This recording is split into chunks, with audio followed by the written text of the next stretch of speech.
Nilinaw ng House Infrastructure Committee na imbitado pa rin si dating DPWH Secretary Manuel Bonoan sa pag-arangkada ng investigasyon ng komite bukas umano'y maanumalyang flood control project sa bansa. Ayon kay Infracom Co-Chair Terry Ridon, bukod kay Bonoan, imbitado na rin sa kanilang pagdinig ang bagong kalihim ng DPWH na si Secretary Vince Dizon.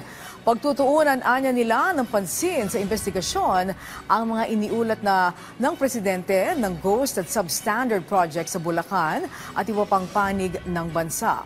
Sabi naman ni ML Party List Representative Leila De Lima, makatutulong ang pagbibitiw ni Bonoan sa DPWH para mabigyang daan ang patas na pagsisiyasat sa issue at masimula na ang kinakailangang reforma sa kagawaran.